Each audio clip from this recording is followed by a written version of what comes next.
Well, here's the first Nintendo 64 review on the channel. Aidyn Chronicles, the First Mage. I held a vote between a handful of games, and the viewers chose this one to be the 2,000 subscriber special. And I'm happy that this got chosen. I will get into it. First, a few things to note. I'm playing this on the Ares emulator. Capturing off a real Nintendo 64 is a bit of a pain, and I also wanted to have save states. Reasons for that will be clear later. I left the emulator settings on default to really keep the original experience intact. I even have an N64 USB controller, so I can't escape this monstrosity. Though with how Aidyn plays, the controller was not a problem at all, so I could have totally used a normal gamepad. With all this in mind, if you see the game freeze or a little window peek in the frame, that's because I'm either save stating or making notes. Alright, let's get into the game. The opening cutscene, I think, sets the tone fairly well.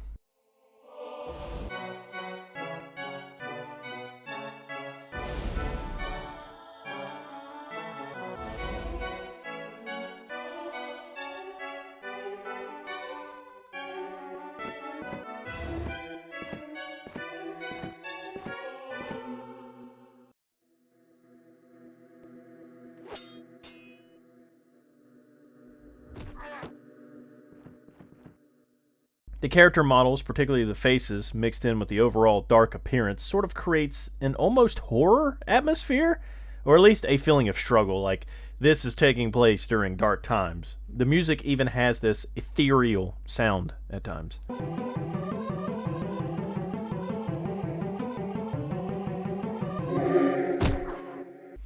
There's no voice acting in this cutscene or in the game at all, for that matter. The only kind of voices you get is during combat.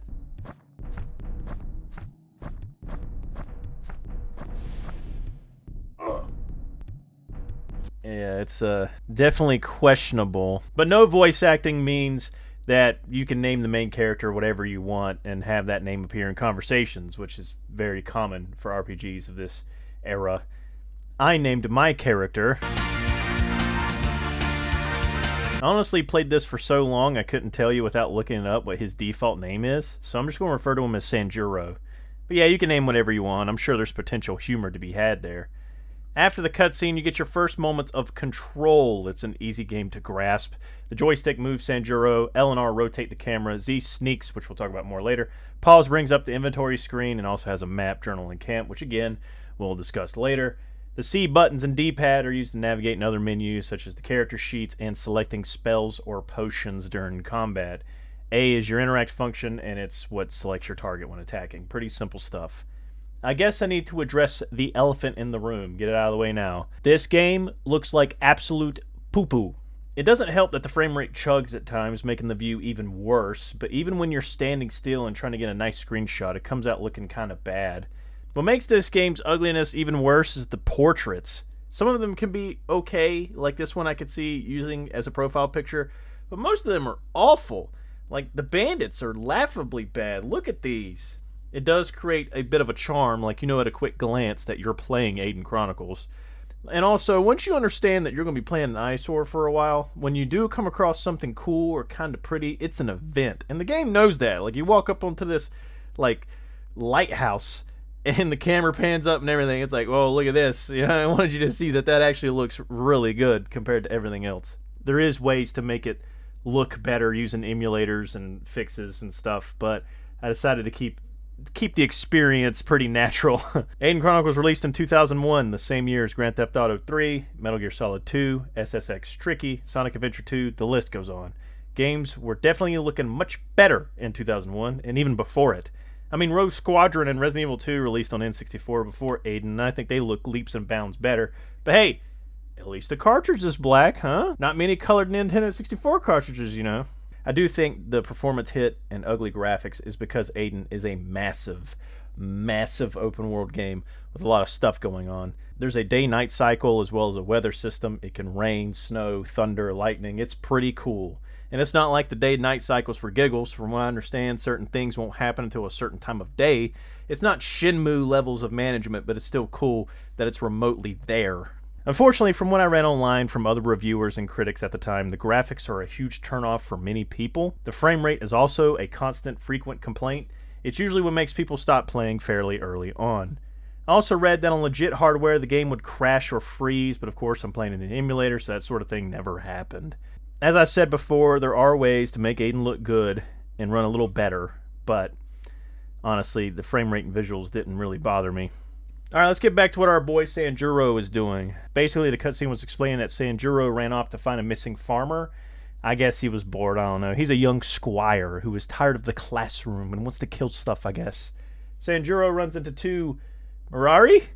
Anyway, you get some more lore, but basically these dudes are pacifist beings who live in the mountains. The Mirari give Sanjuro some advice, but mostly urge him to be careful. They pretty much think he is going to die. Goblins have been appearing more frequently in the area. Normally they're easy to spook away as they are disorganized or just generally stupid. However, now they seem to be like, organized, have some tactics. They're like a lot more dangerous than they normally are. The Mirari think that there's no way Sanjuro is going to survive an encounter with one. This early section gives the player a chance to experience combat. Instead of your classic turn-based action where you got your characters on one side and the enemies on the other and you select who you want to attack, this is more position-based, I guess. I'm not really sure what the term would be. It's, it kind of sucks. I feel like I've said this 10 times already, but we'll talk about it later. Sanjuro encounters a ghost who is speaking backwards, some real Red Room stuff, and then he encounters some goblins who ambush him. He is poisoned and begins to have a nightmare. A kinda cool, ethereal moment, really.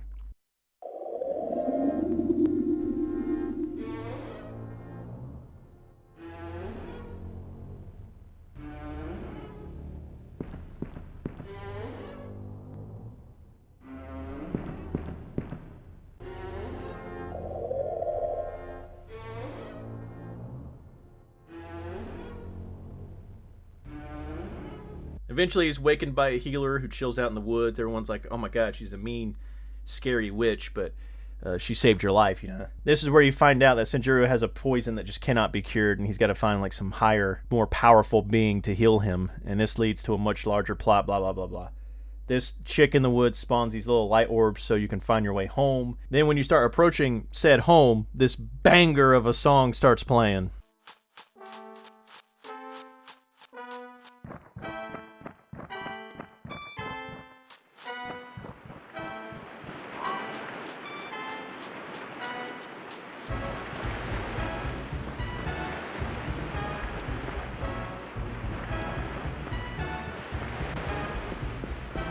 You can explore the town, find shops, and see what skills can be trained or what can be bought. At this point, you aren't going to have a lot of money, but at least you'll know what's offered in town. Or alternatively, you can whip out the Prima strategy guide, which maps out all the towns and explains what shopkeep sells what. This strategy guide is awesome. You can find it at the Internet Archive. Link is in the description. I decided to use it for when I got stuck or didn't know what to do. Instead of looking for a Reddit or a game FAQ, I wanted to pretend like it was 2001. So much so that the only other advice I got was from my brother who played this when he was younger, and he gave me some piece of advice, although sometimes a little too late. Though I guess I maybe should have used the strategy guide more than I did, because man, did I miss a lot of things. For example, you can talk to everyone. Most of the time it leads to some pretty awkward exchanges. Almost feels like AI talking to each other. It doesn't matter what people say, Sanjuro will end every conversation with some kind of pleasantry. Like one time I found this woman saying some pretty ominous stuff, the kind of thing that would make me ask some questions. But no, Sanjuro's just like, haha, okay, thanks. I'm pretty sure the townspeople could say anything like, cows go moo, and Sanjuro would be like, thank you so much for that info. Sometimes you'll get a full-blown conversation with dialogue choices, and oftentimes you get one chance at saying the right thing. It wasn't until I was reading the strategy guide post-recording that I learned that I missed a playable character because I did not select the correct dialogue at the right time. Oh well. You see, I didn't want to follow it as I went along because I didn't want anything spoiled, and yes, this guide will spoil things. If you know about some moments ahead of time, that said moment is ruined. Here, I'll give you one example. In Port Said, there's this house where a dude is mourning his dead wife, Kate. Mentions getting her a blanket and whatnot. However, Kate is just a decomposed pile of gore, not a recent corpse. This has been here for an extended amount of time. If you loot the corpse, you get a weapon, and as you leave the house, Kate's pissed off ghost attacks and does an insane amount of damage. Yeah, this is like way out of left field and definitely unexpected. But there are a few moments like this sprinkled throughout the game, and the strategy guide definitely downplays said moments. So I would use it sparingly, as I did. Yeah, because there are some moments that you just need to experience firsthand. I mostly used it for times like this one here. You see, this guy asked me to try to find a sword he is missing. You get a journal entry reminding you that he's looking for the sword, but you get nothing else. No clues, no nothing. Just, it's in the castle somewhere. This castle is massive, and Sanjuro runs very slowly. It's also hard to tell what can be looted, unless it's clearly a chest. The strategy guide informed me that I had to talk to a wizard who's at the top of a tower, pick the right dialogue choices. He'll tell you it's in the basement in a chest. Return it to the dude, and you get a free sword. It's pretty great. In fact, all the weapons you get from this starting castle will follow you for a good portion of the beginning, as they're all really good. Some of the most busted spells in the game can be found in like the first 2 starting towns. Anyway, where was I in the story? I got distracted talking about the actual game because, well, the story is just kind of there. It's one of those plots where things just happen and the stakes change at the drop of a hat. I won't spoil anything, but just know it's nothing to write home about besides a few standout moments like the dead Kate pissed off ghost thing, though that wouldn't really even relate it to the plot. So let's just talk about the gameplay itself instead. After the introduction, you're tasked with forming your party. You're told by the king who you can actually ask. From what I understand, only the 4th party member is really the choice. The other 2 ladies are kind of required for certain plot details, and once they join your party, you can't get rid of them unless they die. Yeah, and Aidyn, there's no reviving party members. Once they're dead, they are dead. Thankfully, Aidyn will let you save at any point in the game, so for your purists out there wanting to play this on legit hardware with no save states, there is some forgiveness, but there is only 1 slot, so hopefully you don't soft-lock yourself because it is possible. Anyway, once you have your party members, you're meant to embark to a place called Aramon. It's here where I want to talk about the world again, but this time not from a graphical perspective, but from a holy moly, this map is huge kind of way. The plot makes it sound like the trek to Aramon is going to be a long one. And I'm used to games having that sort of verbiage, but realistically it only takes the player a few moments to get there, and then the characters are like, oh my god, that was such a crazy haul. Aidyn is different, in that it 100% takes a while to get from point A to point B, especially if you explore. As teased before, you do have the ability to camp. This restores party member endurance, or health, and their stamina. This game has a very unique stamina system. Instead of mana or some kind of action bar, special abilities and spells use stamina. At a certain point, you'll begin to lose health because your stamina cannot compensate for the cost of the ability. The only meter or gauge is the health. Think of them as ammo for a gun. A spell may call for 1 herb, or 3 spices, or 5 gemstones. You get the idea. Camping also advances the time of day, which is useful if you need to wait for the right time for a certain event to trigger.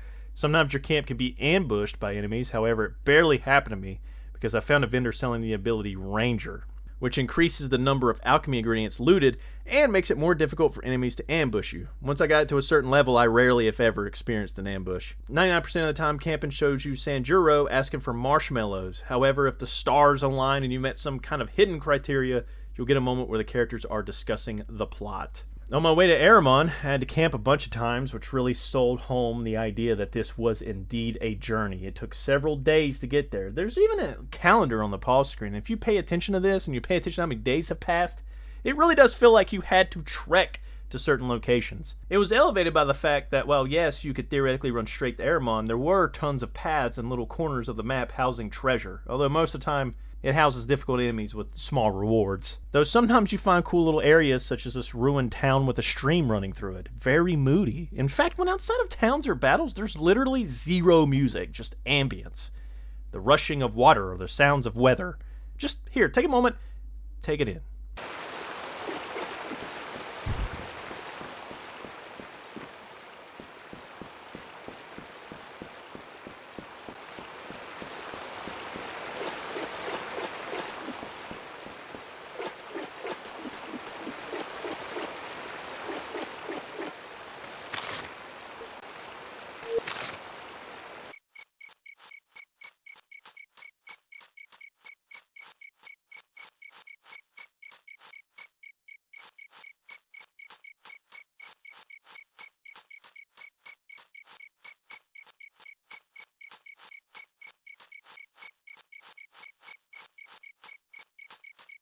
It's times like this where I'm reminded of Pathologic, which is like the, essential walking game.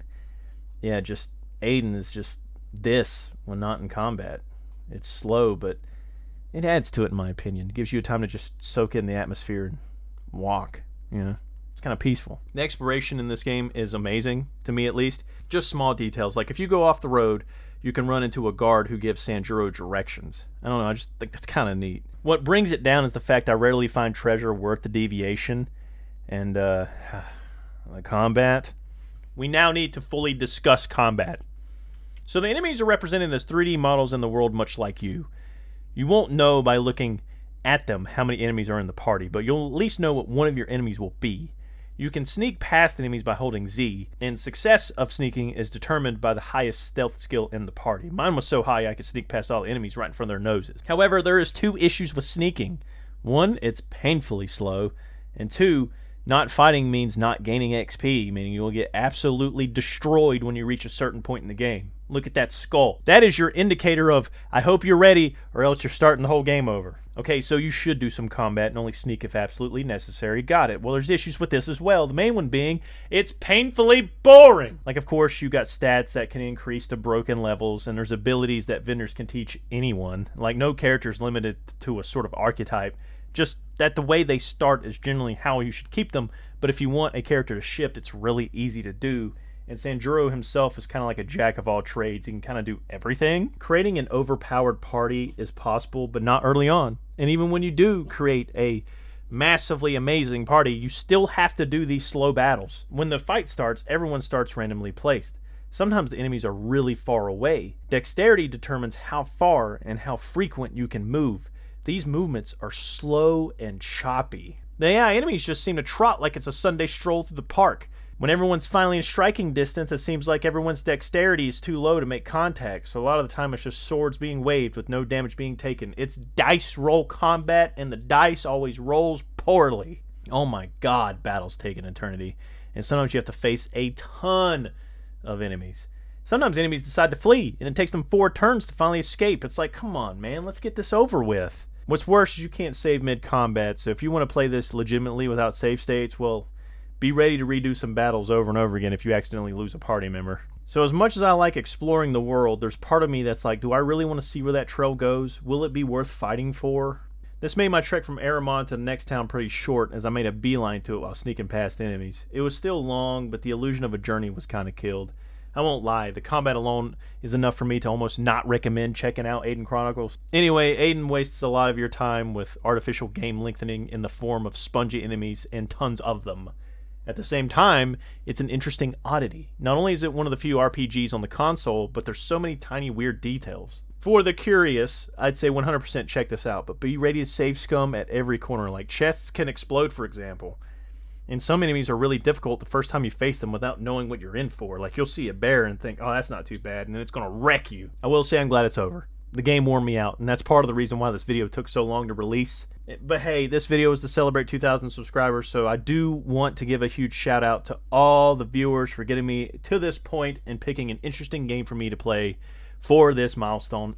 I cannot wait to see what garbage you make me play at 3K, and no, it's not going to be NAM. I'm never playing that, or World War II. I'm not playing either or. I'm actually going to do a couple more Nintendo 64 videos since I got the emulator ready to go. Then I want to go back to explore some Saturn. I think the new intro that Sunbun made is a clear indicator of what console has my attention at the moment, outside of making videos. But there's also a few PC games I want to talk about as well. Mostly trying to revisit the video suggestion spreadsheet I've neglected all this time. So yeah, I'll see you all in the next video of whatever that may be. Let me know your guesses in the comments below of what Nintendo 64 games I might be talking about soon. Until then, I'm going to play something else that isn't as brutally annoying.